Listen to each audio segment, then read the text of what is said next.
Assalamualaikum dan salam Ramadan. Buletin UKAS edisi malam 16 April 2021 bersama saya Hafizah Munirah Mahra. Tumpuan berita malam ini. Ketua Menteri Sarawak Datuk Petinggi Dr. Abang Abdul Rahman Zohari Tun Datuk Abang Openg menerima kunjungan hormat daripada Menteri Perusahaan Perladangan dan Komoditi Malaysia Datuk Dr. Muhammad Khairuddin Aman Razali di pejabat beliau Wisma Bapa Malaysia Kuching pada Jumaat. Perjumpaan tersebut bertujuan membincangkan beberapa isu dalam memperkasakan perladangan dan komoditi di negeri ini. Menurut Datuk Dr. Muhammad Khairuddin, salah satunya adalah berkaitan dengan pensijilan minyak sawit mampan Malaysia MSPO yang sedang digerakkan. Dan kita harap untuk lebih ramai di kalangan pekebun kecil sawit terlibat dengan MSPO. Kerana untuk negeri Sarawak setakat ini telah berjaya mencapai 56%, berbaki lagi 46% daripada pekebun kecil sawit yang belum di MSPO kan.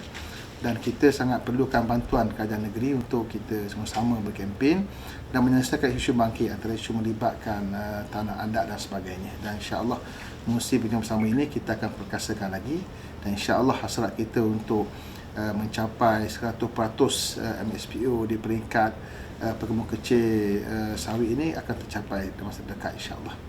Selain itu, jelasnya turut dibincangkan bersama Ketua Menteri adalah mengenai industri lada di Sarawak dan perancangan kementeriannya untuk menyediakan ladang komersial bagi tanaman buluh di Bintulu. Kita bincang juga untuk menyemarakkan lagi industri Sarawak Paper ataupun lada hitam Keluaran Sarawak, kerana lada hitam ini adalah macam tanda bagi negeri Sarawak dan juga satu prospek yang besarlah bagi negara. Dan bukannya Sarawak kita membesarkan saiz perladangan, bahkan juga Semenanjung, cuma di Sarawak dia ada kelebihan pada jenis paper sendiri, panggil Sarawak Paper. Yang ketiga, kita bincang juga isu berkaitan dengan perladangan hutan, antaranya tentang cadangan untuk menyediakan ladang komersial bagi tanaman buluh di Bintulu. Itu dalam proses di bawah kementerian saya. Cuma kita datang untuk maklumkan tentang perancangan kami di Bintulu lah. Ada satu permohonan daripada syarikat untuk menanam buluh secara komersial dengan keluasan yang besar lah, hingga 5,000 hektar.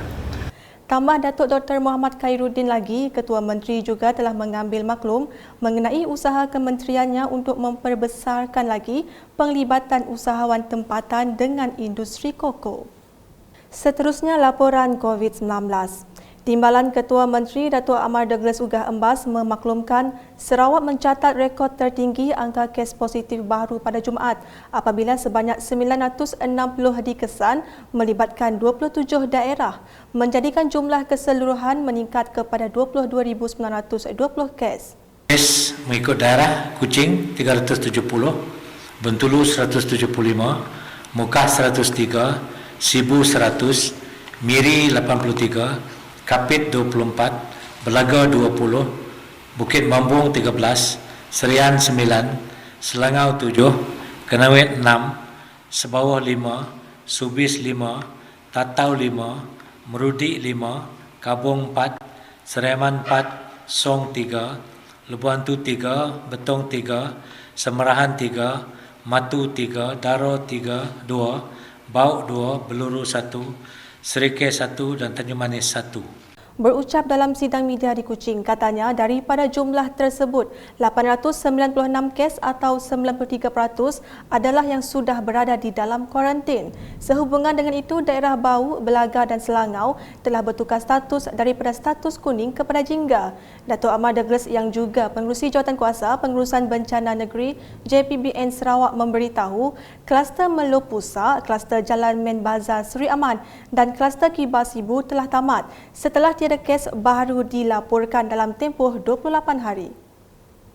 Dalam penitu, tambah Datuk Amar Douglas, JPBN juga telah memutuskan bahawa hanya premis yang menjalankan perniagaan runcit dan keperluan makanan sahaja dibenarkan beroperasi sehingga jam 12 malam.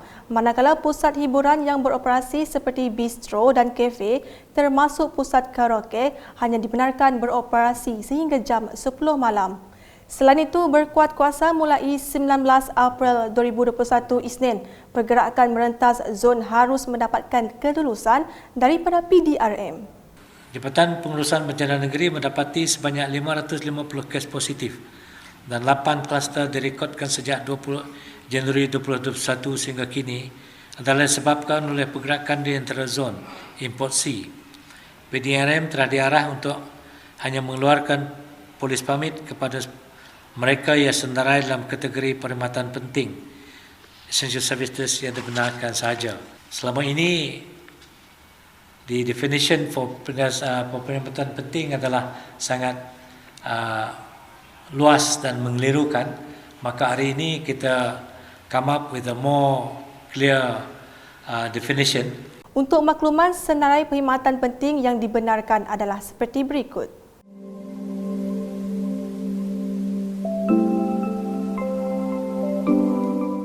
Terdahulu, Datuk Amar Douglas melawat bilik operasi Perintah Kawalan Pergerakan diperketatkan PKPD di Pusat Latihan Polis Pulau Pol Kuching, memandangkan kes positif COVID-19 dalam kalangan pelatih di pusat latihan itu semakin meningkat.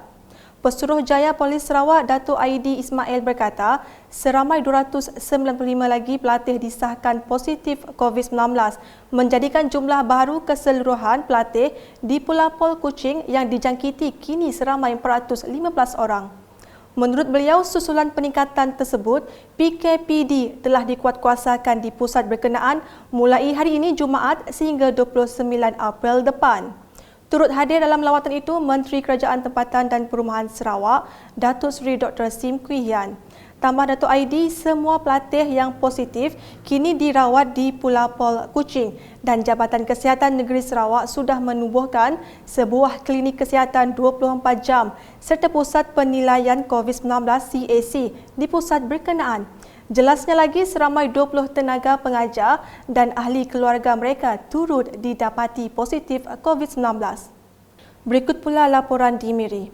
Pembinaan fasa pertama Dewan Serbaguna Taman Jelita yang menelan kos sebanyak RM6 juta diharap dapat dilaksanakan mengikut spesifikasi yang ditetapkan dan siap pada tempoh yang dijadualkan iaitu 16 Ogos 2021. Demikian menurut Ahli Dewan Undangan Negeri Adun Lambir, Liripin Lamat, yang memberi jaminan bahawa Dewan tersebut akan menjadi salah satu tempat riadah dan bersukan kepada para penghuni khususnya belia di kawasan itu apabila ia siap kelak.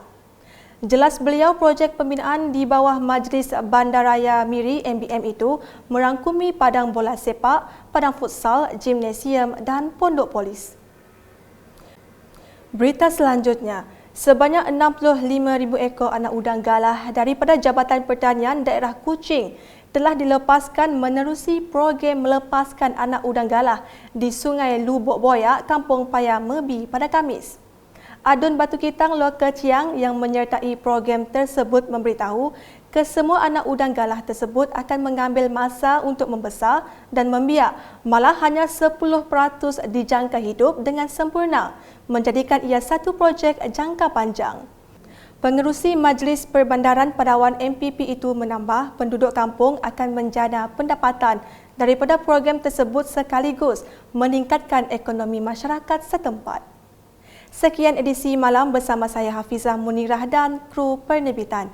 Berita lebih lanjut boleh didapati di semua platform media sosial UKAS termasuk portal ukas.sarawak.gov.my dan pastikan anda subscribe UKAS Channel di YouTube. Salam UKAS.